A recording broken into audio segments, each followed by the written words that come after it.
Hey everybody, Teresa Lysam here. How are you doing today? I hope you're having a fantastic day.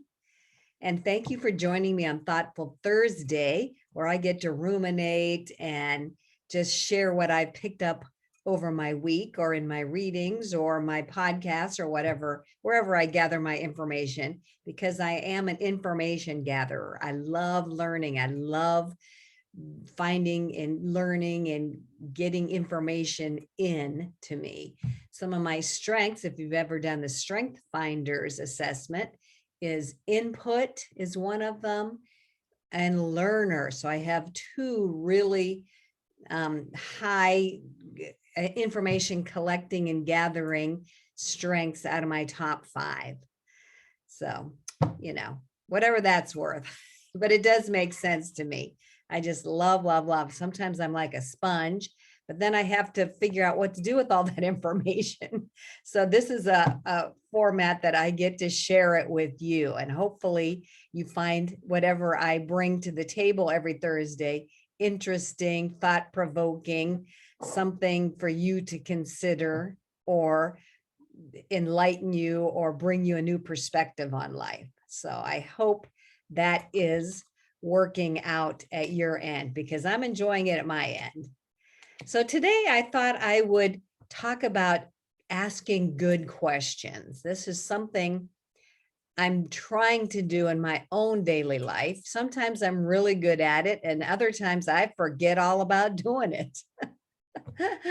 So I have a list. I actually have a list on my phone that I garnered from a book, and I wish I could remember the name of it off the top of my head, but this is the author's his set of questions, and I just put them all in one place.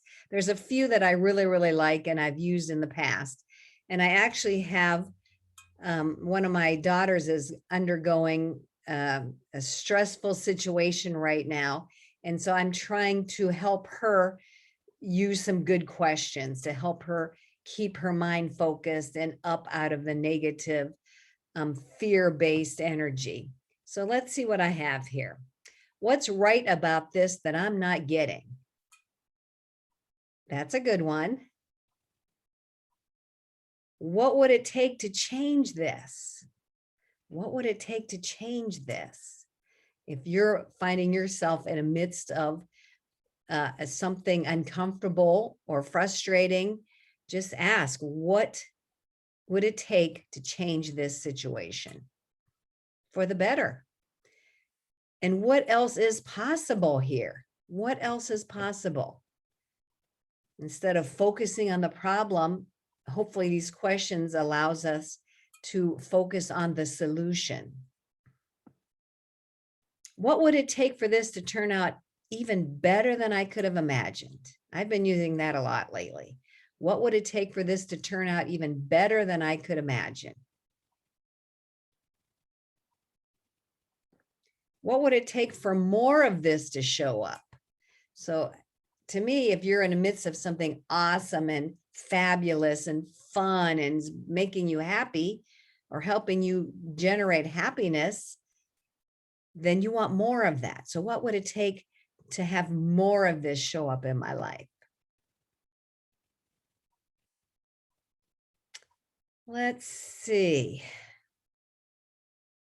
This is not a question, but it's still an invitation. You are invited to a different possibility.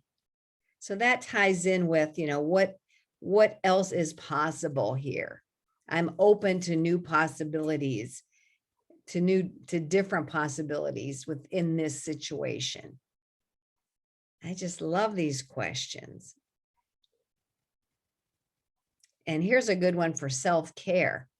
What if you were willing to nurture and care for yourself? What if you decided to just nurture and care for yourself? And what would it take? All awesome questions. And for me personally, once I start saying some of these questions, then I can start to create my own questions. But I always have to have a starting point that I can springboard off of. So these are all good starting points.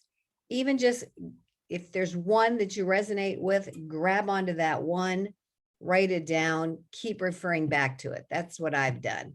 I've been using What Else Is Possible quite a bit. And what would it take for this to turn out even better than I could have imagined? So just zero in on one or two, and then just use those over and over till you get really comfortable with them, and then branch out from there. So my challenge for you, my invitation for you this week is to create or use some of those questions that I just offered you and have them at your ready so you can grab them from your tool belt and use them in a situation that you want to pivot and change and create something more positive from it, and not, go down the rabbit hole of negative energy. Okay, that is it for me. I'm sorry I distracted you with my helmet hair. I love the virtual backgrounds, but they are a little bit distorting. All right, my friends, you have a great rest of your week. I so thank you for joining me for this week's Thoughtful Thursday. And I'm Teresa, and I wish you the best, my friends. Bye-bye. Much love to you.